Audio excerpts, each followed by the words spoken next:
San Marcos capítulo 3, y vamos a leer desde el versículo 20.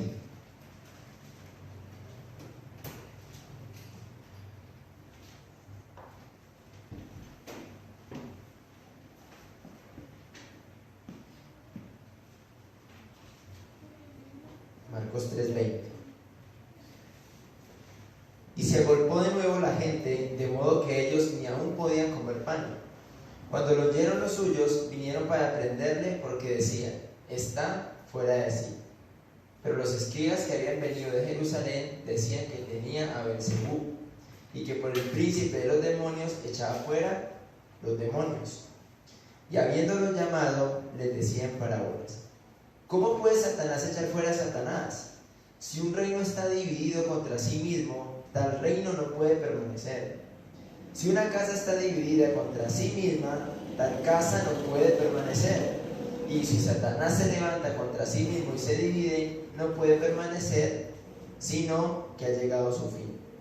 Ninguno puede entrar en la casa de un hombre fuerte y saquear sus bienes si antes no le atan, y entonces podrá saquear su casa. De cierto os digo que todos los pecados serán perdonados a los hijos de los hombres, y las blasfemias cualesquiera que sean. Pero cualquiera que blasfeme contra el Espíritu Santo no tiene jamás perdón, sino que es reo de juicio eterno. Porque ellos habían dicho: tiene espíritu inmundo. Vienen después sus hermanos y su madre, y quedándose fuera enviaron a llamarle. Y la gente que estaba sentada alrededor de él le dijo: tu madre y tus hermanos están afuera y te buscan. Y él les respondió diciendo: ¿quién es mi madre y mis hermanos? Y mirando a los que estaban sentados alrededor de él, dijo: he aquí mi madre y mis hermanos.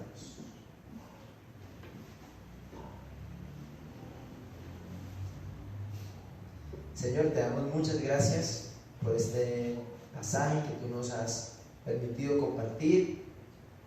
Yo quiero pedirte, amado Dios, que bendiga la vida del pastor y que le permitas exponer tu palabra de tal manera que nosotros podamos ser edificados por medio de ella, que podamos adorarte, Señor, en medio de la predicación, podamos ser exhortados, consolados y edificados por medio de tu bendita palabra. Yo te pido que tú nos ayudes a que estas palabras que vamos a escuchar se queden grabadas en nuestros corazones y en nuestras mentes, y que no solamente seamos oidores de ellas, sino también hacedores, Padre. En el nombre de Cristo Jesús, yo te doy gracias por tu bendita palabra. Amén.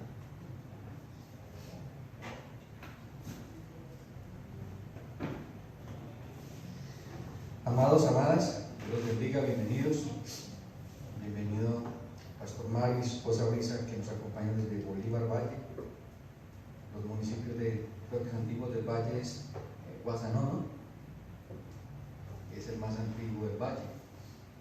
Saludos les envían a sus hermanos en Bolívar. Bienvenida a la hermanita Gloria, que estuvo bastante enferma. Gracias al Señor está aquí de nuevo con nosotros. Bienvenidos a todos.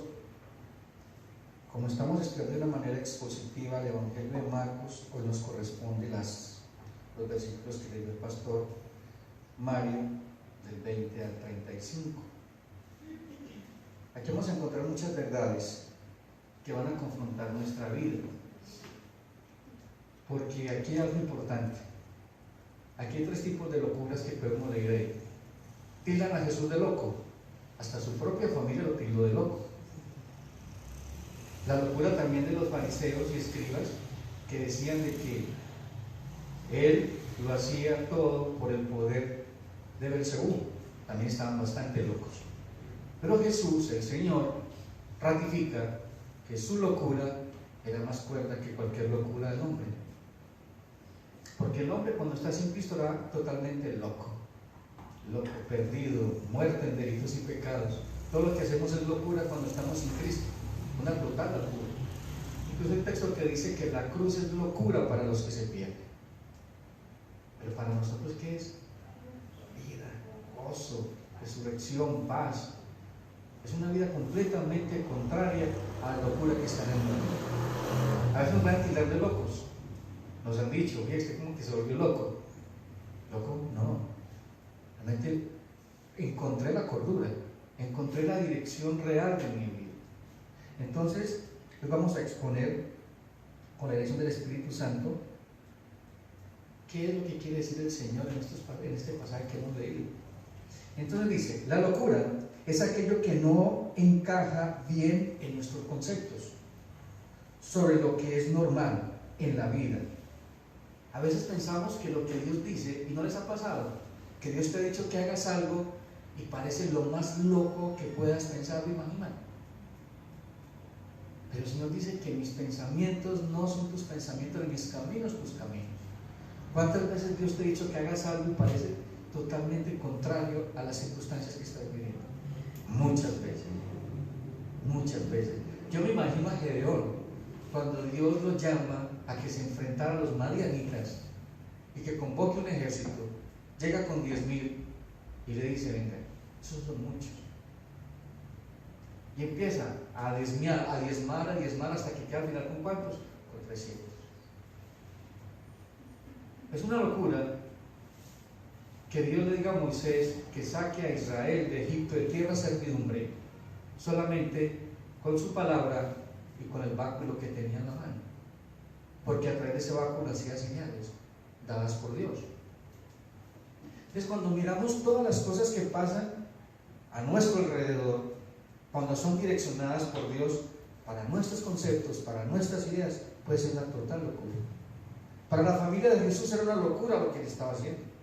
Y te das cuenta por qué la familia lo tildó de loco y vino y trató de llevárselo.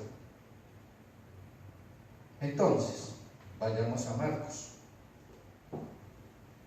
Marcos capítulo 3, versículo 20 en adelante al 35. En el capítulo anterior vimos cómo el Señor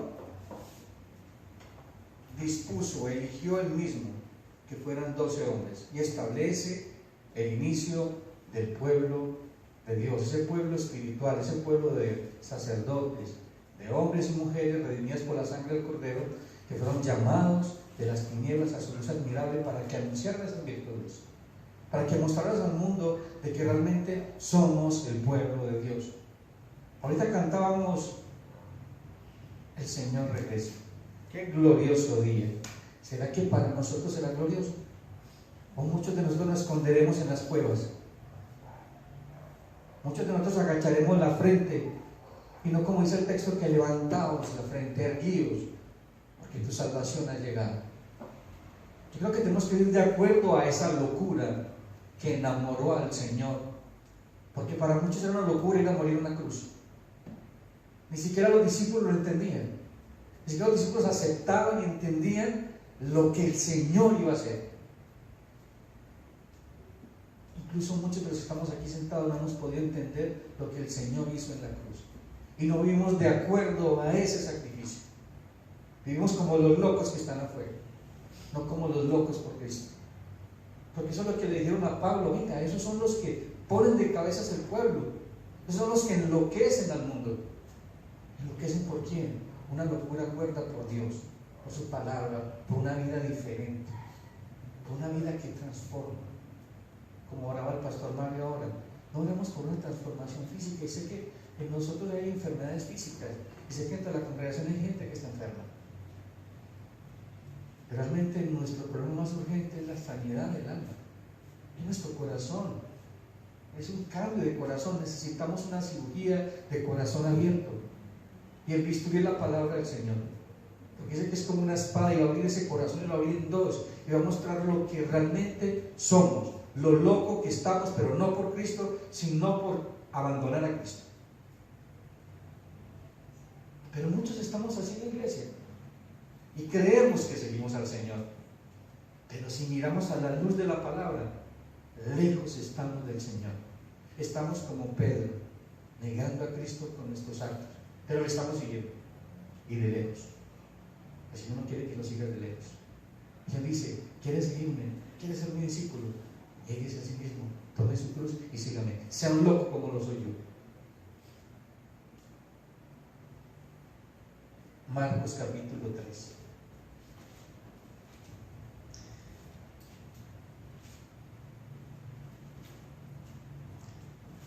Y se agolpó de nuevo la gente, de modo que ellos ni aún podían comer pan. Cuando lo oyeron los suyos, vinieron para prenderle, porque decía, está fuera de sí. Como siempre, Marcos mostrando el poder del Señor Jesucristo y cómo hacía milagros y cómo la gente lo seguía. Eran multitudes que ni siquiera podían comer. Imagínense ese cuadro, tratando de comer, pero era tanta la gente que seguía a Jesús. Te le garantizo que ninguno de esos seguía a Jesús para que le perdonara los pecados. Necesitaban favores, necesitaban milagros, necesitaban señales, pero no necesitaban de su perdón. Ninguno lo reconocía como Rey, como Señor, como el Cordero de Dios que quita el pecado del mundo, porque eso era una locura para ellos. Ellos necesitaban un Salvador, pero de la opresión romana. Necesitaban que hubiese comida, que la opresión que tenían por los fariseos y por los escribas, que les oprimían con cargas, los liberaran. Pero ellos no necesitaban un Salvador. El texto dice, a los suyos vino, pero los suyos no le recibieron. ¿Y por qué no le recibieron? Porque no le conocieron.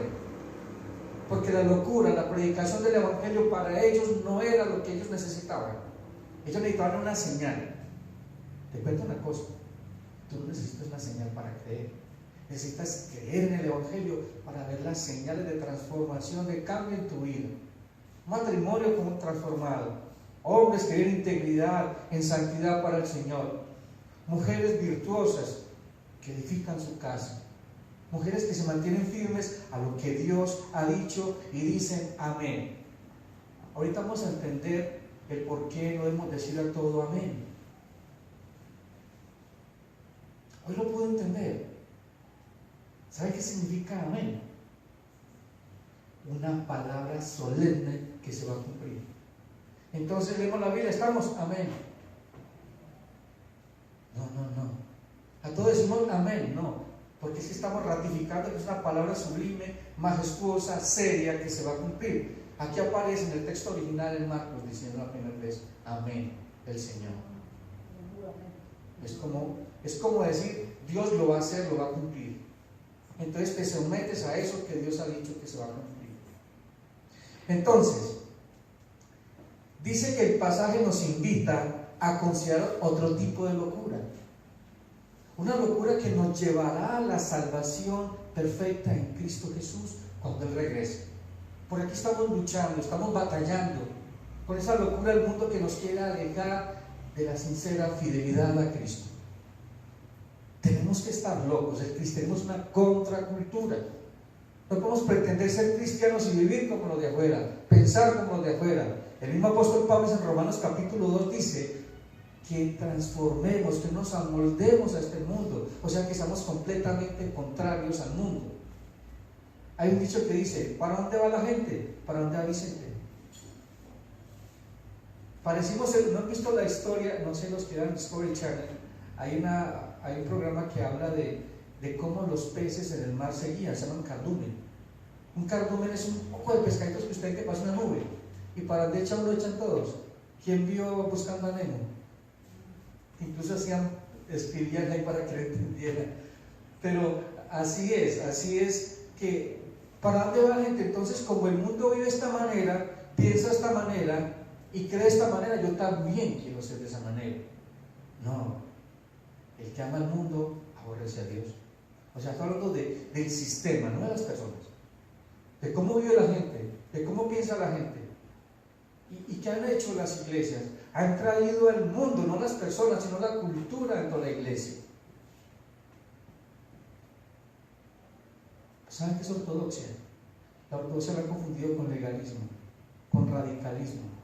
Realmente la ortodoxia es estar centrados en la palabra, vivir de acuerdo a la palabra, pero la libertad en Cristo, de adorar en espíritu y en verdad, de que no somos unos aburridos, sino que somos hombres y mujeres rescatados de nuestra vana manera de vivir.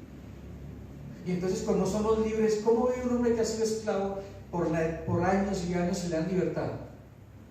Debe ser, o sea, realmente tiene que vivir en libertad, alegre, gozoso, porque esa esclavitud de yugo se ha roto. Pero muchos seguimos pensando como esclavos, viviendo en la esclavitud de un mundo que está completamente caído, entonces su vida está completamente caída.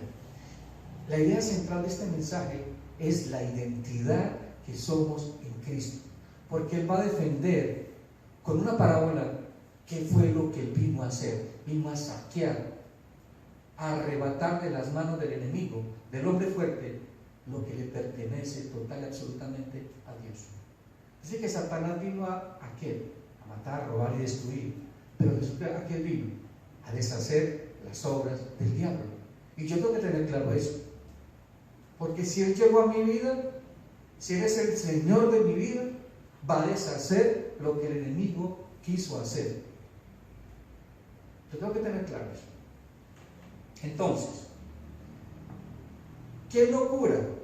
La que no reconoce la presencia salvadora de Dios. Eso es una locura. Cuando yo sé y entiendo de que Dios está trabajando en todos y cada uno de ustedes, es locura pensar de que no está haciendo nada. Si el apóstol Pablo, estoy persuadido, estoy convencido que el que la buena obra empezó en vosotros, en una perfeccionará y la terminará. Pero es que no somos nosotros, es Dios en nosotros, esperanza de gloria. Así yo no estoy viendo nada, pero Dios está actuando. Si el Espíritu Santo mora en ti y mora en mí, quizás en algunos está contristado, quizás en algunos está apagado, y vamos a dar cuenta qué es eso en nuestra vida y cómo nos lleva a estar completamente locos, lo llama completamente en una decadencia espiritual. Cómo nos vamos apartando poco a poco de la sincera fidelidad de Cristo. Entonces dice que la que no reconoce la presencia salvadora de Dios. Así el texto nos describe tres tipos de locura. La locura de quienes están poseídos y necesitan ser liberados. La locura de aquellos que, asumiéndose normales y custodios de la ley de Dios, condenan como locura, satánico, el poder de Dios que libera. Eso fue lo que hicieron los escribas. Y ahí fue donde empieza a hablar de lo que es el pecado imperdonable. Y se da cuenta que es la blasfemia en contra del Espíritu Santo. Y por qué un cristiano nacido de nuevo no puede cometer ese pecado.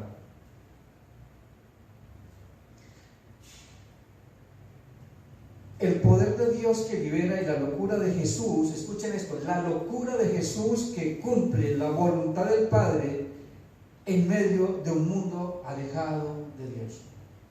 Para muchos era una locura. La familia lo tildó de loco, le dijo: venga, usted no sabe lo que se está enfrentando. Se está enfrentando al Sanedrín y lo quieren matar. No le queda tiempo ni de comer. Eso es lo que estamos en el versículo inicial que estamos leyendo. Después de que Jesús vuelve con sus discípulos a casa y es nuevamente rodeado por la muchedumbre, el texto continúa con una nota más que curiosa. Los parientes de Jesús estaban preocupados por su estado mental y por ello fueron a hacerse cargo de él. En el griego original se dice kratesai autor. Indica que su familia quería arrestarlo, ponerlo bajo custodia, controlar sus acciones, considerando que Jesús estaba fuera de sí, mal de la cabeza. Ese era el concepto que tenía la familia de Jesús. ¿No nos ha pasado a nosotros? Si le pasó a Jesús, te pasa a ti. ¿Cuánto te han tildado de loco? Tus amigos, tu papá, tu mamá, tus hermanos, por seguir a Cristo. O muchos dicen: la perdimos o lo perdimos. Era la responsabilidad de una familia no solo de cuidar de sus miembros, sino de salvar el honor. También ellos estaban interesados en el honor de la familia. ¿Se acuerda cuando Jesús llega a su lugar de donde se crió, a Nazaret, y abre el texto y dice: el Espíritu del Señor está sobre mí, y empieza a predicar y se maravillaban? Pero en medio de la maravilla hay unos que decían: ¿pero no es este el hijo de José y María? ¿No están los hermanos con nosotros? O sea, este se volvió loco. Y como se volvió loco, ¿por qué? Porque les mostró su pecaminosidad, porque en el texto paralelo dice de que Dios envió a su profeta Elías donde una viuda a Sarepta. Y se enojaron muchísimo, porque era una ofensa. Era una ofensa lo que Jesús está diciendo en contra de la religión de ellos. ¿Y entonces qué quisieron hacer ellos? Lo quisieron despeñar, desbarrancar, porque los ofendía. La palabra de Dios te va a ofender, te va a doler, te va a abrir el corazón en dos y te va a mostrar lo legalista que eres, o sea, lo religioso que eres, que tratas de mostrar lo que no eres, lo liviano que vives a Cristo. realmente la falsa devoción que tú tienes al Señor. El pasaje muestra la profunda preocupación de su familia y su total indiferencia e incomprensión respecto de la misión personal de Jesús. La forma en que Jesús cumplía la voluntad del Padre era, en cierta forma, una locura para ellos. Pastor Mario, ayúdame con Juan capítulo 7, versículo del 1 al 7. Juan capítulo 7, versículo del 1 al 7. Después de estas cosas andaba Jesús en Galilea, pues no quería andar en Judea porque los judíos procuraban matarlo. Estaba cerca la fiesta de los judíos, la de los tabernáculos, y le dijeron sus hermanos: sal de aquí y vete a Judea para que también tus discípulos vean las obras que haces, porque ninguno que procura darse a conocer hace algo en secreto. Si estas cosas haces, manifiéstate al mundo, porque ni aun sus hermanos creían en él. Entonces Jesús les dijo: mi tiempo aún no ha llegado, mas vuestro tiempo siempre está presto. No puede el mundo aborreceros a vosotros, mas a mí me aborrecen, porque yo testifico de él que sus obras son malas. ¿Escucharon eso?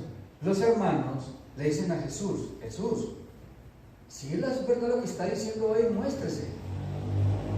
Pero ellos sabían que lo estaban buscando para matarlo. ¿Cuánto querían sus hermanos? Para que usted sepa, los hermanos de Jesús solamente creyeron en él cuando resucitó.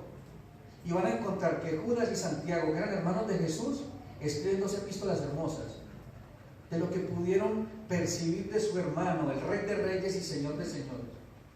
Con ellos estaba el Rey, con ellos estaba el Señor acompañándolos todos los días, y no le conocieron.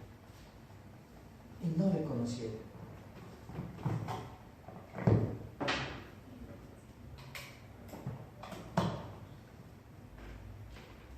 La idea central de este pasaje es quién es Jesús realmente para todos y cada uno de nosotros. Y veremos también qué pensaba el Señor de su entorno. Hermanos, es claro que la cosmovisión, la manera que tú veas a Jesús, es la manera que tú vas a ver el mundo. ¿Qué es cosmovisión? Ideas, conceptos, pensamientos que son parte de nuestra vida y que son fundamento para la manera que yo actúo. El apóstol Pablo dice que renovemos nuestro entendimiento, o sea, cambien de manera de pensar, de ver la vida, para que puedan comprobar. ¿Qué palabra comprobar? Es experimentar, vivir la buena voluntad de Dios, que es perfecta y agradable. Entonces, si estamos en la voluntad de Dios, que es perfecta y agradable, ¿cómo tiene que ser tu vida? Totalmente cuerda, de acuerdo a los principios de Dios. Pero los principios de Dios no van a ser cuerdos para el mundo. Porque el mundo, ¿qué te va a decir? Cuando el Señor dice: ve y pídele perdón a tu enemigo. Pero ¿cómo así? ¿Estás loco lo que estás diciendo a esa persona? ¿No ve todo el daño que te hizo? ¿No ve todo el dolor que te causó?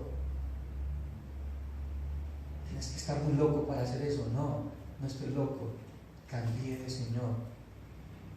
Vivo ahora en el reino de los cielos, que es justicia, paz y gozo en el Espíritu. Y es una justicia y paz y gozo cuando voy y le pido perdón a mi enemigo y le entrego mi justicia al Señor de justicia, y que Dios tenga misericordia de él y de ella. Eso es una locura, pero esa es la iglesia. Es una locura que un matrimonio cristiano realmente íntegro, su esposo perdone a su esposa sin importar lo que haya hecho, y su esposa perdone a su esposo sin importar lo que haya hecho. Eso es una prueba de amor, ¿o no? Total y absoluta. Cuando tú perdonas y te despojas de todo derecho, de que te hagan justicia, de cuando te miras a ti misma o a ti mismo y dices: pero es que no ve lo que me hizo a mí. No, mire lo que le hicieron a Jesús por lo que tú has hecho. A usted tiene que mirar lo que han hecho a Jesús, porque no cometió pecado, porque nosotros somos pecadores, pero él no era pecador. Eso fue lo que dijo el ladrón en la cruz. Ni aún tienes conciencia, ni aún tienes misericordia, eres inocente. Nosotros somos culpables. ¿Y qué dice este hombre? Señor, Rey, Adonai, acuérdate de mí cuando vengas en tu reino. Acuérdate de mí cuando vengas glorioso, victorioso, como Rey de Reyes y Señor de Señores. Acuérdate de mí en tu reino, porque tú eres Rey. hoy morirás, pero resucitarás y vendrás. El Señor le dijo, no tienes que esperar hasta que yo venga. A partir de hoy estarás conmigo en el paraíso. Es el primero que entra. Y el último que pensaba que iba a entrar. Una locura, ¿cierto? Te cuento una historia, amados, que si Lucas no escribe, pensaríamos que los otros 3 evangelistas no tienen en cuenta ese detalle y pensaríamos de que ese hombre terminó en el infierno. Pero para esperanza de muchos, que pensamos de que nuestra familia, que se ha apartado del evangelio, que algún día conocieron y se apartaron, porque es muy probable de que este hombre se haya apartado porque tenía teología de Jesús. Este hombre tenía teología que ni siquiera los discípulos la tenían en ese momento, pero él reconoció todo el plan de salvación, doctrinalmente estaba centrado totalmente, hizo la confesión de fe que tiene que hacer todo creyente verdadero, reconocer de que es culpable, de que Jesús es inocente, de que es Rey, que es Salvador, que es resucitado y que regresará como Rey victorioso. Eso fue lo que hizo ese hombre. Era una locura, incluso hasta para muchos religiosos, pensar de que ese hombre en la cruz, el Señor le dijera, desde hoy estarás conmigo en el paraíso. ¿Y dónde está el bautismo? ¿Dónde están todas las formas rituales que tenemos en la iglesia, las normas para que pertenezca a la iglesia X, Y, Z?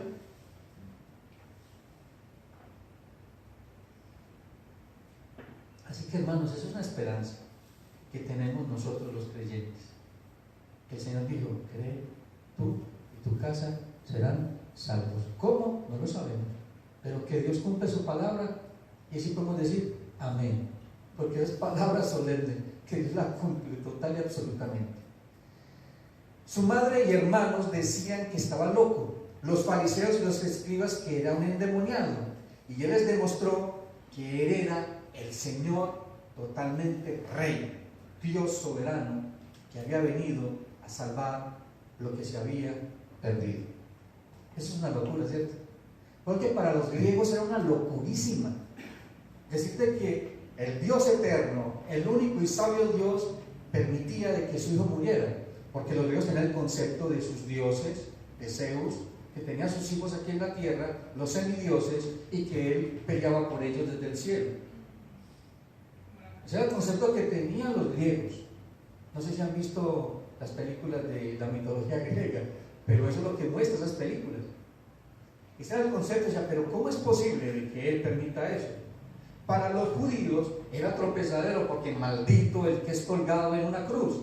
Y es verdad, él se hizo maldito para que tú fueras bendita y bendito.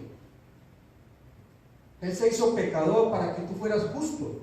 Eso es una locura, ¿o no? Hasta para el mismo enemigo una locura.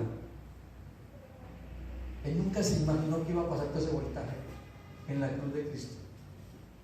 Por eso es que es tan glorioso cuando leemos Colosenses, cuando dice el texto de que Jesús tomó el acta de decretos que nos era contraria y clavándola en la cruz, las exhibió públicamente a los principados y potestades, o sea, en el mundo espiritual le dijo, mira, este era el contrario de gloria, ya no debe nada, su deuda ha sido pagada, total y absolutamente, pasado, presente y futuro. Todos y cada uno de nosotros estamos sentados con Cristo en lugares celestiales. Y eso es verdad, yo lo creo. Así podemos decir, amén. Amén. Bueno, el concepto que tengamos del Señor determinará quiénes somos, qué creemos y por qué vivimos. O sea que si la base de nuestra cosmovisión no es la identidad de Cristo y de nosotros en Cristo, estaremos, como dice el texto en Hebreos 3, 7 al 10. Hebreos 3, 7 al 10. ¿Cómo estaba la gente de Hebreos 3, 7 al 10? No Hebreos, sino el pueblo de Israel cuando vagaba por el desierto. Sí.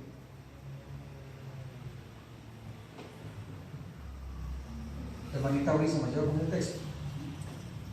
Por lo cual, como dice el Espíritu Santo, si oyereis hoy su voz, no endurezcáis vuestros corazones como en la provocación en el día de la tentación en el desierto, donde me tentaron vuestros padres, me probaron y vieron mis obras 40 años, a causa de lo cual me disgusté contra esa generación y siempre andan vagando en su corazón y no han conocido mis caminos. Así le pasará mucho, que la cosmovisión que tenía el pueblo de Israel cuando salió de Egipto era completamente equivocada de quién era Dios. A pesar de que ha visto señales y prodigios por 40 años, y tentaron a Dios, porque tuvieron una necesidad y se rebelaron en contra de Dios cuando se rebelaron en contra de Moisés, hasta querían matar a Moisés. ¿Cuántas veces te has rebelado en contra de la palabra de Dios y estás como este hombre, como estas mujeres? Siempre andan vagando en su corazón. En la realidad es, siempre andan vagando en sus pensamientos. O sea, en su mente, esa cosmovisión que tenía esta gente era completamente equivocada. Era cosmovisión de desierto, cosmovisión de pecado, porque seguían pensando en Egipto. Estaban pensando en su comida, en los nabos, en la carne, porque estaban allá. Su corazón estaba allá. Entonces, amados hermanos, es verdad que necesitamos entender, no andemos vagando en nuestro corazón, en nuestra mente. Porque el que anda vagando en su mente y en su corazón, es como dice el dicho, más perdidos que Adán el día de la madre. No la van a encontrar. No la van a encontrar. Dicen, está fuera de sí. Perdón.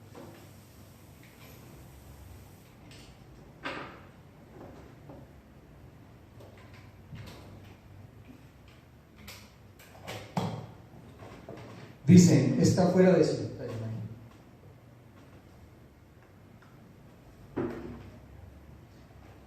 Dicen, está fuera de sí, la familia está loco. Está fuera de sí. Había al menos una razón por la que los suyos pensaban de que Jesús estaba fuera de sí. Los líderes políticos y religiosos trataban de asesinarle, pero él no se retractaba, o sea, era un loco. Se está enfrentando al poder. Lo podían matar. ¿Ya le importó? No, porque para eso había venido. Pero dijo, mi hora no ha llegado. Cuando llegue el momento, me van a matar. Y así fue. Lo mataron. Se cumplió lo que él había dicho y por lo que él había venido. Dios usó la maldad del pueblo para que se cumpliera su propósito. Dios es soberano, el hombre era responsable de sus actos. Dios cumple lo que promete. Y el plan que había establecido de antes de la fundación de los siglos se cumplió, se cumplió y se cumplió. Y se cumplirá hasta la última jota o tilde que está escrita en esta palabra. Y yo tengo que ir de acuerdo a esto y creer. Porque la base de mi fe está escrita aquí. Está la base de mi fe, está escrita aquí. Y yo tengo que creer. Tengo que estar completamente loco para no creer. Y tengo que estar completamente cuerdo para confiar y obedecer en lo que Dios me ha dicho, sin importar lo que esté viendo, sin importar que parezca todo contrario a lo que el Señor me ha dicho. Pero la fe, la certeza, lo que se espera, la confianza en lo que no se ve. Las multitudes empezaron a seguir a Jesús y ellos sabían que tal fama y atención y celebridad, según ellos, podía subirse a la cabeza de Jesús. En esa época, para que ustedes sepan, aparecieron muchos mesías. No solamente el Jesús, el Cristo, el verdadero. Apareció mucha gente que decía que era el Mesías. Pero ninguno resucitó. Pero ninguno hizo lo que el Señor hizo. Para que ustedes sepan, las señales, los milagros que Jesús hizo, no era la idea central de su ministerio. Era lo que respaldaba su ministerio. Que fue lo mismo que pasó con los apóstoles. Las señales, los milagros, de una manera especial que hacían los apóstoles, era también lo mismo que ratificaba de que habían sido enviados por el Señor Jesucristo como sus representantes. Escuchar eso, como sus representantes. Tú y yo y todos los que estamos aquí somos representantes de Cristo aquí en la tierra. ¿Y cuál es la señal más grande que podemos nosotros mostrar al mundo? De que somos una contracultura, de que perdonamos al enemigo, de que amamos al prójimo, de que renunciamos a nosotros mismos, de que hacemos como dice en 1 Corintios, de que amamos cuando decimos que todo lo perdonamos, todo lo soportamos, todo lo creemos, no es fantasioso, no se envanece, no busca lo suyo, no contabiliza el mal, de que hay frutos del Espíritu, paz, mansedumbre, templanza, dominio propio. Eso es una contracultura, eso es una locura para un mundo, por una cultura hedonista, una cultura donde se adora al hombre a sí mismo. donde quieren vivir de espaldas a Dios. Eso sí es una locura. Él escogió un grupo, y eso también es otra locura. ¿Cómo es que escoge a 12 de esos 12? Yo les predicaba el domingo y les decía, qué loco el Señor Jesucristo, con todo respeto, sin pecar en contra del Rey y de Reyes. O sea, era muy loco escoger de que iba a establecer un pueblo nuevo, con 12 hombres, que todos 12 no había nada que escoger bueno. Nada, no tenían nada bueno, todo era malo. Pero es que Dios opera en la insuficiencia del hombre. Dios no opera en la suficiencia. Cuando somos suficientes, Dios se hace suficiente para ti. Cuando te haces suficiente, te haces tu propio Dios. Dios opera en nuestra debilidad. Por eso es que el apóstol Pablo decía, en buena gana me gloriaré en mis debilidades, porque el poder de Dios se perfecciona en mi debilidad. Eso sí es una locura. Entender que la gracia es suficiente para mantenerme firme hasta el último día de mi vida. Y lo mejor de todo es que cuando parta de aquí, esa misma gracia se va a ser mostrada total absolutamente en el rostro del Señor Jesucristo. Eso es lo que decía el apóstol Pablo. No me avergüenzo del Rey que sirvo, porque dice, yo sé en quién he creído y que es poderoso para guardar para aquel día mi depósito. ¿Cuál depósito? Es la salvación. Esa salvación que ha sido sellada con el Espíritu Santo, porque eso es lo que hace el Espíritu Santo, te sella, son las primicias, son las arras de esa salvación. Él es un grupo poco común de discípulos, el cual su juicio podría ser justamente cuestionado. ¿Por qué? Solamente mire esto, escoge a Mateo. ¿Qué pasa cuando escoge a Mateo? Mateo era un recaudador de impuestos, un publicano, era comparado con las prostitutas, era un hombre que había sido desechado de la comunidad, ni siquiera podía entrar al templo y tampoco le interesaba, porque su Dios era el dinero, eso es lo que adoraba. Ese era Mateo. Lo llama, ¿y qué hace Mateo? Dejándolo todo, lo siguió, y estaba tan feliz de que el rey lo había llamado, que hizo una mega fiesta, un banquete, y invitó a todos los que no dejan entrar al templo, a las prostitutas, a los ladrones, a muchos publicanos estaban sentados ahí. ¿Y qué hicieron los fariseos? Quedarse sentado, comiendo o siendo amigo de pecadores. El Señor es amigo de pecadores, pero no comparte ni aprueba el pecado de esos pecadores. Eso es lo que hace el Señor. Él viene a buscar lo que se ha perdido, pero no tolera el pecado en la vida del pecador, porque hasta por el más pequeño de los pecados el Señor murió en la cruz. Por el más irrelevante de esos pecados, tenemos otros que son irrelevantes, todo pecado es relevante, porque hasta las pequeñas zorras echan a perder la cosecha. Jesús constantemente enfrentó el rechazo de los líderes políticos y religiosos de sus días. De alguna manera su odio acerca de Jesús tenía un sentido. ¿Sabe cuál era el sentido del odio de los fariseos en contra de Jesús? No era por los milagros que hacía. ¿Sabe por qué era? Era en realidad una amenaza a su status quo, a su posición, a su autoridad, a lo que ellos creían que era. Mire cómo era un fariseo. Y había un fariseo, contaba la parábola del Señor, había un fariseo puesto en pie que oraba consigo mismo. ¡Qué belleza! Era su propio Dios. Se estaba hablando así, ¡oh, qué bueno que eres! ¡Qué bueno que eres! El otro, eres muy bueno, eres mejor que cualquiera, eres el chancho. No. Siempre he dicho que la iglesia es una comunidad de gracia, donde todos somos redimidos por la sangre de Cristo, ni más ni menos. Todos somos iguales delante del Señor. Dios no hace excepción de personas. Él es nuestro Señor, Él es nuestro Rey. El texto dice un mismo bautismo, una misma fe, una misma esperanza, un mismo evangelio. No hay diferencias entre nosotros. Esa es una ventaja de la iglesia, donde aquí, pobres o ricos, somos iguales, feos o bonitos, somos iguales delante del Señor. Por eso aquí ninguno se gloríe porque hace esto, porque hace lo otro, que se gloríe en el Señor. Sin duda, era mucho más doloroso y desafiante para Jesús el tratar con los suyos. ¿Escucharon eso? Yo me imagino a Jesús saber de que su familia, sus hermanos no creían en Él. ¿No les ha pasado a ustedes? Nadie es profeta en su propia tierra. ¿Creen?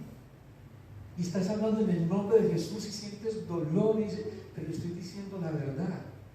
Estoy testificando no solamente con palabras, sino con mi vida, de que el Señor es real. De que la manera que estás viviendo es completamente equivocada y te va a llevar a un lugar de eterno tormento. Pero no quieren escuchar. El mismo apóstol Pablo decía, quisiera yo ser anatema, quisiera yo ser maldito, para que mi pueblo entendiera lo que les estoy enseñando, pero no podían.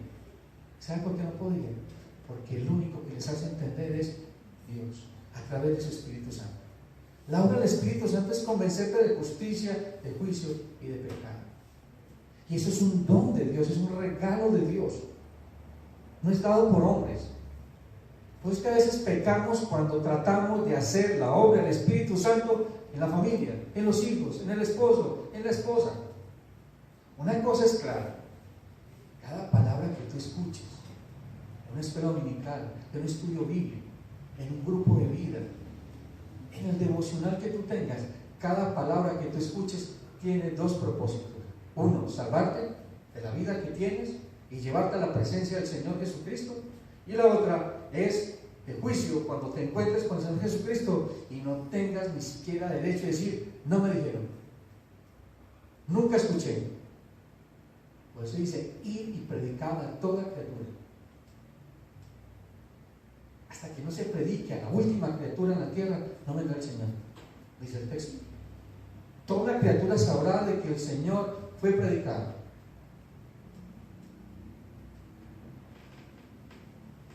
Los cuales le rechazaban. No es fácil el ser profundamente malinterpretado mientras intentas caminar con Dios.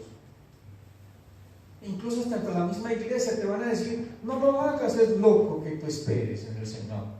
Haz esto, haz lo otro. ¿No les ha pasado que entre la iglesia hay gente que se cree muy espiritual y quiere saber más que Dios? Por eso es que nosotros como creyentes tenemos es que orar y orar y orar. Y si algún momento vamos a emitir un concepto, que sea en el Señor, para la gloria del Señor, no para que vean qué tan santo y qué tan espiritual es. Porque puedes decir cosas que pueden truncar, dañar, aunque nada puede tener el plan de Dios. Pero pueden pasar, podemos ser a veces instrumentos del enemigo, siendo o pretendiendo en nuestra buena fe, en nuestras buenas intenciones. El hombre espiritual no vive buenas intenciones, sino dice que el Hijo de Dios es guiado por ¿quién? Por el Espíritu de Dios. Cuando el Señor dijo que los enemigos del hombre serían aquellos de ¿qué dónde? De su misma casa. Eso fue lo que dijo el Señor, que los enemigos del Hijo de Dios estarían en su misma casa. A veces en nuestra casa somos también enemigos. Cuando tú eres una esposa espiritual, cuando tú eres un hombre espiritual y tu esposa o tu esposo no lo es, ¿en qué te convierte él o ella? En tu enemigo. Porque las obras de la carne están contra las obras del Espíritu. Y van a haber choques, confrontación. Y va a pasar, y pasa.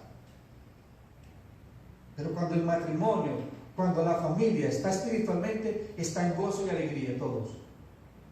A pesar de que estén pasando por momentos difíciles, están firmes y confiados en el Señor.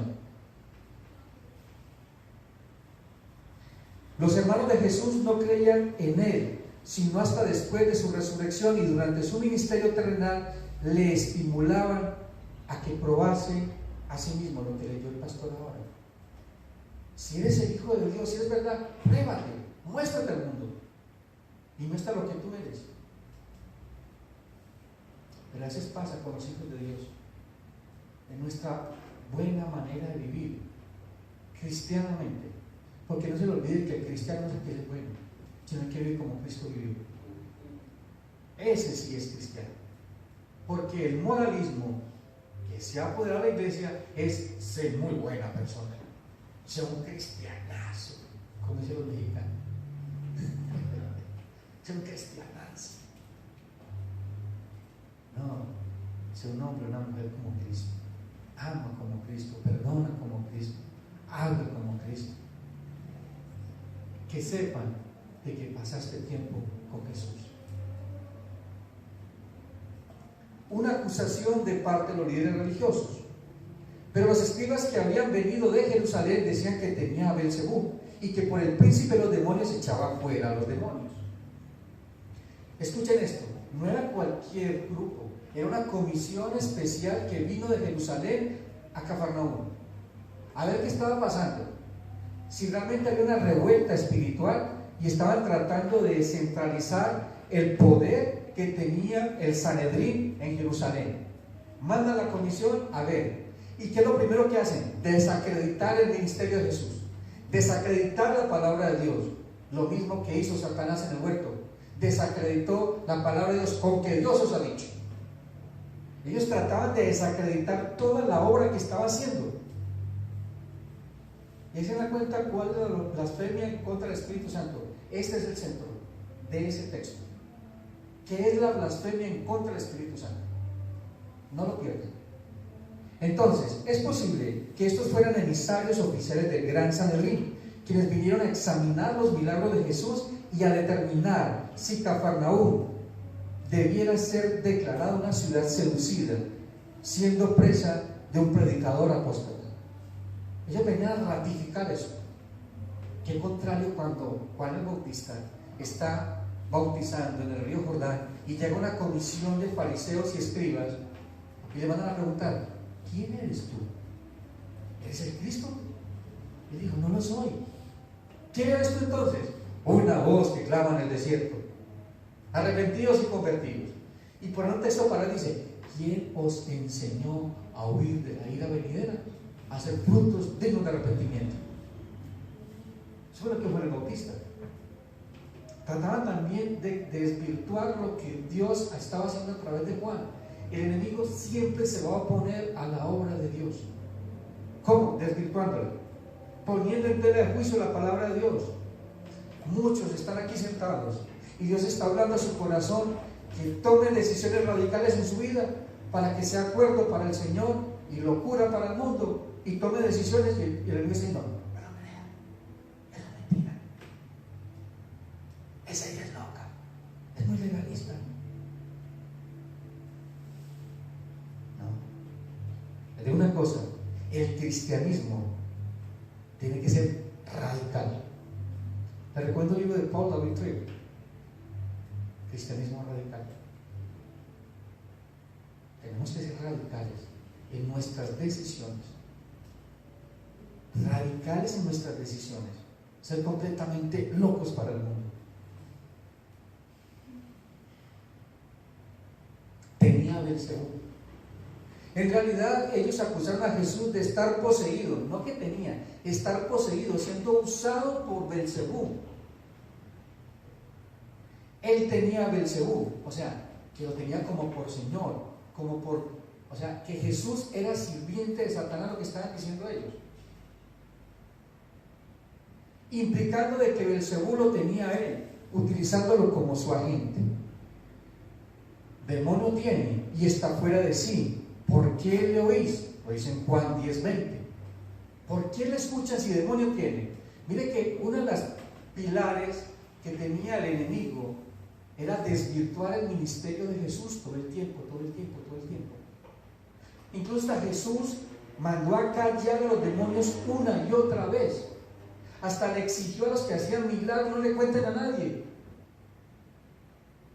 Él tenía una misión clara: ir a la cruz, mostrar que el poder del Evangelio se va a reflejar en la cruz de Cristo cuando Él resucitara, porque fue resucitado con poder, con el poder de Dios, que es el Espíritu Santo, y fue declarado Hijo de Dios cuando resucitó. Entonces, demonio tiene y está fuera de sí, lo encontramos en Juan 10:20. No decimos bien nosotros que tú eres samaritano y que tienes demonio, Juan 8:48. Su propio pueblo no entendía a Jesús, pero los escribas que habían venido de Jerusalén viciosa y cínicamente atacaron a Jesús.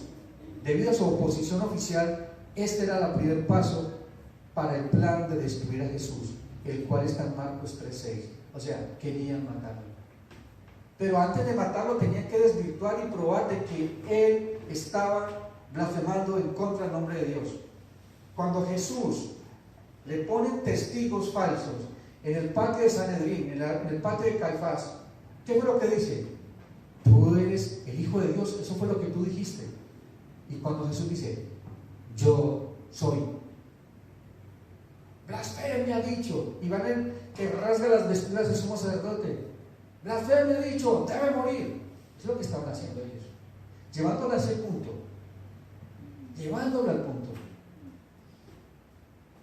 Antes de que ellos pudieran destruirle, primero debían desacreditar a Jesús delante de la multitud. No deja sorprender el espíritu religioso movido por sus propios intereses, que viendo no ven y oyendo no escuchan. El religioso no ve, ni oye, ni escucha la voz de Dios, no lo va a poder ver, porque está basando su vida en su propia justicia, en su propia religión, en sus propios conceptos. Belcebú, este nombre se refiere claramente a Satanás, pero es un nombre difícil de analizar. Pudo haberse sido acuñado porque suena similar a la frase hebrea para el señor de las moscas.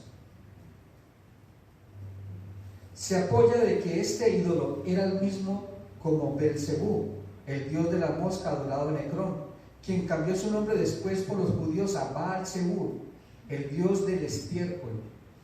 O sea, estaban comparando al rey de reyes y señor de señores que le servía al dios del estiércol. Por eso es que es una blasfemia porque explica todo lo que ellos estaban diciendo. Mire cómo se va metiendo el texto, allá en la profundidad, a lo que él va a ratificar. Jesús contesta a aquella acusación que atribuían de que su obra era obra de Satanás. Y habiéndolo llamado, les decía en parábolas: ¿cómo puede Satanás echar fuera a Satanás? Si un reino está dividido contra sí mismo, tal reino no puede permanecer. Y si una casa está dividida contra sí tal misma, tal casa no puede permanecer. Y si Satanás se levanta contra sí mismo y se divide, no puede permanecer. Sino que ha llegado, ¿qué? Su fin. ¡Qué glorioso! Ha llegado a su fin. Ninguno puede entrar en la casa de un hombre fuerte y saquear sus bienes sin antes no lo atan, y entonces podrá saquear su casa. Ese fue el que vino el Señor. Vino a atar a Satanás, a saquear el mismísimo infierno. Porque eso es lo que hizo el Señor Jesucristo, saquear el infierno. Todo lo que estaba allá el Señor, lo que había destinado por Dios, fue y lo sacó del mismísimo infierno. Hay un texto que dice que Él descendió a las partes más bajas y llevó cautivo a ¿qué? La cautividad. Todos los que esperaban en Cristo, esos valientes que estaban esperando ver al Señor. ¿Cómo puede Satanás echar fuera a Satanás? Jesús mostró que si él fuera un agente de Satanás y que estuviera trabajando en contra de Satanás, entonces seguramente el reino de Satanás estaba dividido. O sea, era ilógico. Después la palabra está diciendo: venga, es que están locos ustedes. ¿Cómo dicen ustedes que vivo a servir de parte de Satanás y que echo fuera a Satanás? Era lógico lo que se les estaba diciendo. Entonces seguramente el reino de Satanás estuviera en su guerra civil y que no podría permanecer. Jesús dijo esto para mostrar que Satanás no podía obrar en contra de sí mismo. El reino de las tinieblas también tiene orden, y está bien organizado, y tiene un plan desarrollado y planeado para destruirte, para acabar con tu familia, para acabar con tu vida. Pero le tengo una noticia: el Señor vino a deshacer las obras del diablo, y Él lo está haciendo, y lo hizo totalmente en la cruz. Y siempre les he dicho que nosotros no luchamos por una victoria, sino desde una victoria, porque somos más que vencedores. Si Dios es con nosotros, ¿quién contra nosotros? Es una esperanza para nosotros como creyentes. Ninguno puede entrar en la casa del hombre fuerte y saquear sus bienes. Con esto Jesús contestó las acusaciones de que él estaba en el equipo con el diablo. Él dijo: yo no estoy bajo Satanás. En lugar de esto, yo estoy probando de que yo soy más fuerte que Él. Aunque les aclaro que nunca podemos igualar el poder, soberanía y gobierno de Dios con el de Satanás. Eso se llama dualismo y ha hecho daño también a la iglesia. El Señor es Dios y gobierna y no puede prevalecer. O miren ustedes cuando Jesús llegaba a los demonios, y ¿qué hacían? Se postraban y se arrodillaban y le decían: ¿por qué vienes a atormentarnos antes de tiempo? Ellos veían la luz, veían el poder porque lo conocían, sabían quién Él era el rey, era Señor, pero no lo reconocían como rey, como Señor, no podían, porque en ellos no estaba la gracia. La gracia fue dada para nosotros, no para ellos. Por eso no se podían arrepentir. Hay muchos que tienen la fe del diablo, creen en Dios y tiemblan, pero sus obras son del diablo. Si antes le ata, en esta parábola Satanás es el hombre fuerte, quien cuida lo que le pertenece. El ministerio de Jesús estaba derrotando a ese hombre fuerte. En el caso de echar fuera demonios del hombre que era mudo, y en el sentido más amplio, Jesús lo estaban acusando por ese milagro que hizo allí con el mudo, que lo que estaba haciendo era de Satanás. Y no, yo vine a libertar a ese hombre. ¿O no dijo el Señor que el Espíritu del Señor está sobre mí y me ha ungido y me da autoridad? ¿Para qué? Para proclamar las buenas nuevas, para dar libertad ¿a quién? A los cautivos, a vendar los corazones heridos. O sea, hacer una obra completamente perfecta en todos y cada uno de nosotros, porque nosotros somos una obra de arte en las manos de Dios. Somos una obra de arte. Somos una obra de arte, en lo cual también somos instrumentos nosotros. Somos instrumentos, somos medios de gracia para esa obra de arte en cada hermano, en cada hermana, en cada esposo, en cada esposa, en cada hijo. Seamos instrumentos de esa obra de arte. No pretendamos dañar esa obra de arte. No seamos enemigos de la cruz de Cristo. No seamos agentes de Satanás muchas veces, como lo fue Pedro en algún momento, cuando le dijo: Señor, ¿no tienes cuidado de ti mismo? Cuando él decía que tenía que morir en la cruz. ¿Y qué dijo Jesús? Apártate de mí, Satanás, porque tus ojos están puestos en el mundo y no tienes parte conmigo en el reino. Entonces podría saquear su casa. Jesús miró cada vida librada del dominio de Satanás y dijo: estoy saqueando el reino de Satanás de una vez y para siempre. Es lo que está diciendo el Señor. Yo soy rey, soy Señor, yo soy el que vino a saquear lo que tú estás haciendo. No hay nada en nuestra vida en el cual deba estar bajo el dominio de Satanás. No puede. ¿Sabe por qué no puede? Porque tú fuiste libre. Y la liberación, la salvación de Dios no es parcial, es total. No viene por pedacitos, es total. Que la lucha que tenemos en la santificación sí va paso a paso, momento a momento, pero la salvación ya fue ejecutada y puesta en tu vida. ¿Quién acusará a los escogidos de Dios si Dios es el que justifica? ¿Para quiénes? Para quienes no que no andan conforme a la carne, sino conforme al Espíritu. Romanos 5.1 dice, ¿qué dice Romanos 5.1? Dice: justificados pues por la fe, tenemos paz por medio del Señor Jesucristo. Paz. Ya la guerra terminó.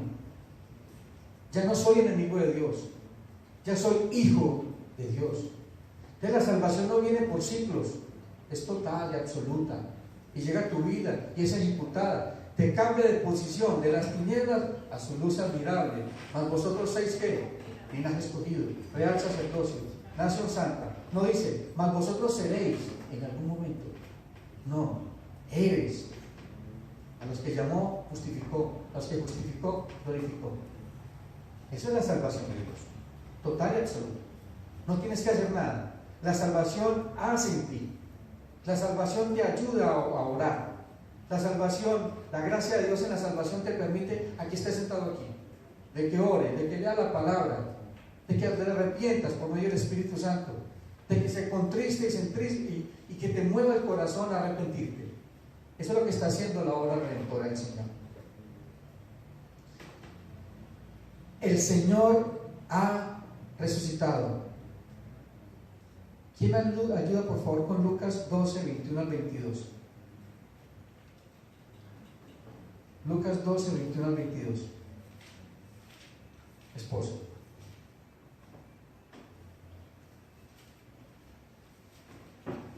Así es el que hace para sí tesoro y muy rico para vivir.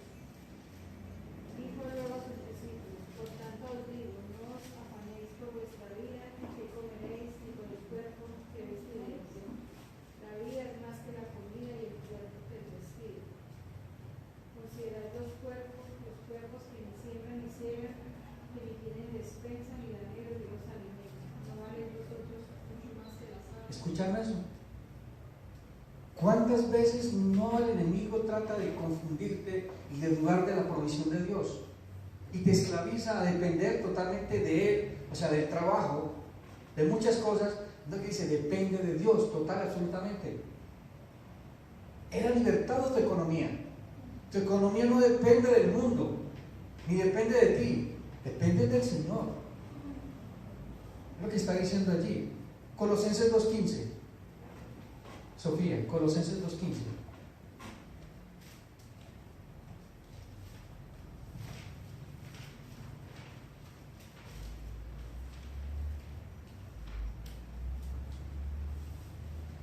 Y despojando a los principados y a las potestades, los exhibió públicamente, triunfando sobre ellos en la cruz. Amén.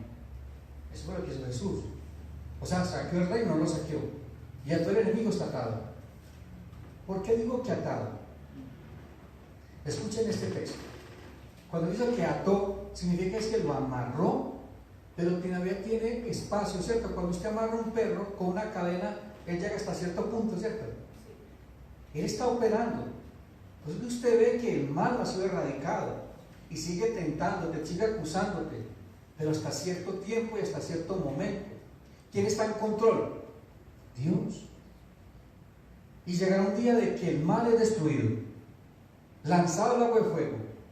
Pero mientras tanto debemos seguir luchando todos los días, batallando todos los días, porque el demonio anda como león rugiente buscando a quién devorar.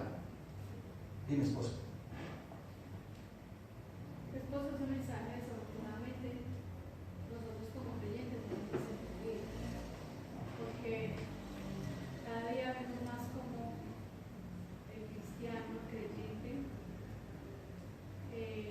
vive cada día más y más esclavo, vive cada día más y más sin gozo, vive cada día más y más arrastrando las cadenas y arrastrando todo lo que supuestamente para nosotros Jesús quitó y borró en la cruz.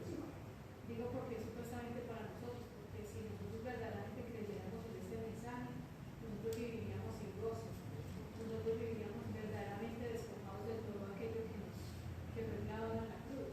Pero nosotros todos los días, algo con lo que yo batallo mucho a la hora de hablar de nosotros los cristianos es que hay más gozo en la gente que está afuera que en la gente que está dentro de las iglesias. O sea, la gente del mundo vive más contenta que las personas que hemos sido llamados. Las personas que hemos sido llamados y hemos sido escogidos todo el tiempo viven sin gozo y sin alegría. Viven todo el tiempo arrastrando amarguras. Y desafortunadamente no hemos entendido de que es lo único que nos tiene que tener en gozo cada día, saber de que Dios ya pagó por nosotros, saber de que Él un día va a volver y nuestros nombres están escritos en el libro de la vida. Pero ¿sabe por qué pasa eso? Porque aún no hemos entendido lo que Cristo vino a hacer en nuestra vida. Darte libertad, darte una vida abundante, porque tu mente, tu cosmovisión, tu manera de pensar no es como la de Cristo. Sigues amando el mundo y todo lo que está allá, y como no lo tienes acá, entonces vives triste, vives aburrido, no hay contentamiento. La vida que tienes aquí, lo que te ha dado el Señor, no es suficiente. ¿Por qué? Porque tu mente no ha sido transformada. ¿Qué significa eso? Arrepiéntete y conviértete, porque eso es pecaminoso. Eso es como el hombre que está en dos aguas. Está en la iglesia, pero su corazón no está en la iglesia. Hay texto que dice, donde está tu tesoro, allí está ¿qué? Tu corazón. O sea que si usted no está feliz con la salvación que Dios le ha dado, si no ha sido suficiente, significa que no te has arrepentido. La palabra arrepentimiento es metanoia, cambio de manera de pensar, cambio de actitud frente a Dios, frente a las cosas de Dios, frente al reino, frente a su palabra. Vivimos de esa manera. Ese hombre o esa mujer que no vive en el gozo de la salvación, que no se deleita en las cosas del Señor, que no es su prioridad buscar el reino de su justicia, sino las cosas que son añadidas, está adorando a Dios de manera equivocada. Porque está adorando su creación, no al Creador. Está adorando sus bendiciones, no al dador de la bendición. Correcto. ¿Por qué no somos agradecidos? Porque no hay contentamiento. Una cosa es clara, hay dos raíces en la vida del hombre que deben ser arrancadas. La raíz del amor al dinero, que causa todos los males, y la raíz de amargura. Y eso pasa mucho en la iglesia. El cristiano que es amargado, el cristiano que está totalmente esclavizado al dolor, a lo que me hicieron, a lo que no hicieron, o a lo que dejaron de hacer, y se amarga por eso. Dice el texto en Hebreos, que no alcanzarán a conocer realmente lo que es la gracia. O sea que si no alcanzan a conocer la gracia, ¿qué significa? ¿Son salvos o no son salvos? No son salvos. Entonces no viven como salvos. Y eso está haciendo el enemigo, está engañando. Es su principal estrategia, engañar. Es el padre de la mentira. Y no crea que es malo para engañar. Si trató de engañar a Jesucristo, el Hijo de Dios, o sea, trató de engañar a Dios mismo, no de engañar a nosotros. Si estamos en la carne, sí. Pero si estamos en el Espíritu, podemos identificar las mentiras de Satanás. ¿Con qué se vence la mentira? Con la verdad. Pero no la mía, sino la de Dios. Jesús advierte a los líderes religiosos sobre el pecado sin perdonar. Y con esto vamos a terminar. ¿Ves? Verso. Sigue saliendo.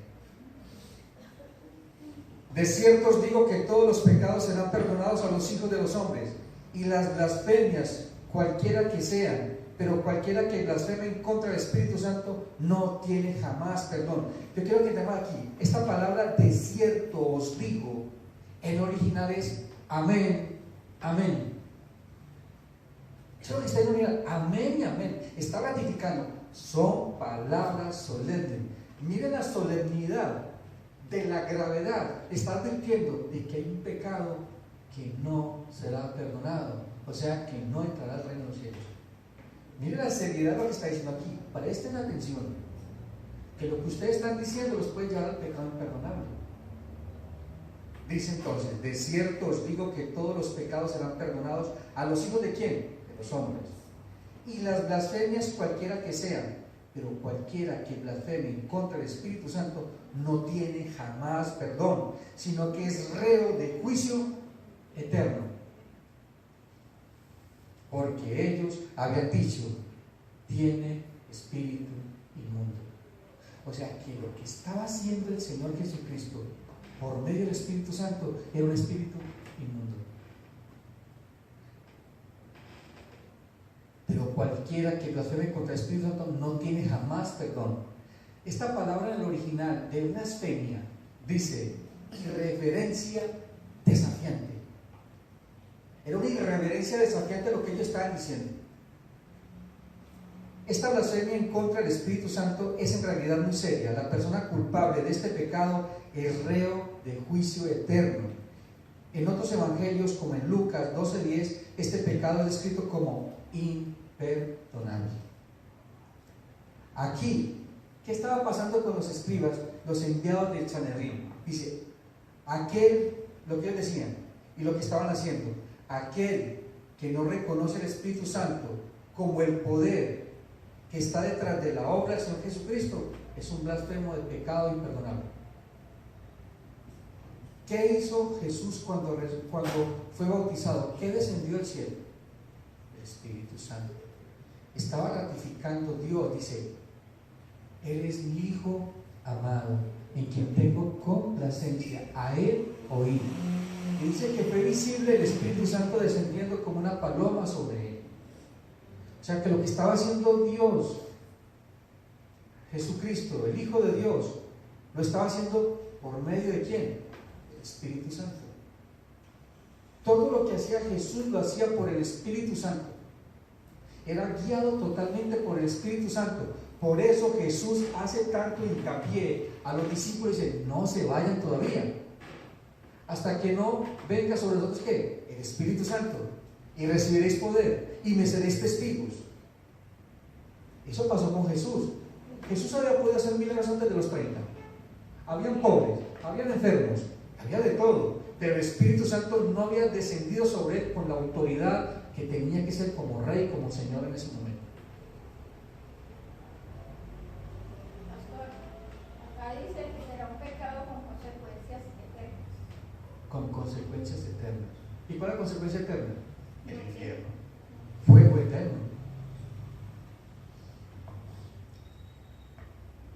En el contexto nos ayuda a entender, mire, el contexto nos ayuda a entender cuál sería la blasfemia. Los escribas le atribuían a Satanás la obra del Espíritu Santo a través del Señor Jesucristo y cometían este pecado de una manera rebelde y deliberada. O sea, ellos no reconocían que el Espíritu Santo estaba operando, sino que era el espíritu inmundo. Miren lo peligroso. Yo les repito, ningún creyente es capaz de cometer ese pecado, porque ¿cómo el Espíritu Santo va a permitir que un hijo de Dios diga eso o vea eso? Podemos contestar al Espíritu Santo, y lo hemos hecho muchas veces. ¿Podemos apagar el Espíritu Santo? También lo podemos hacer. Pero un cristiano no puede perder la salvación, o sea, cometer ese pecado imperdonable. Porque es que Dios ha puesto en nosotros el Espíritu de Dios, que nos guarda celosamente. Dice que gime cuando hay pecado en nosotros, nos contrista, nos mueve a pedir perdón y a buscar la presencia del Señor.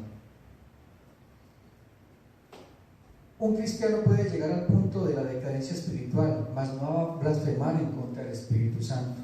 Un cristiano puede llegar al punto de apartarse del Evangelio, pero donde llegue, el Evangelio va a alcanzar. La obra redentora del Señor lo traerá. Lo traerá. Satanás siempre se opondrá a la obra del Espíritu Santo. Lo encontramos en Juan 16:8. ¿Quién me ayuda con ese texto? María José, Juan 16:8.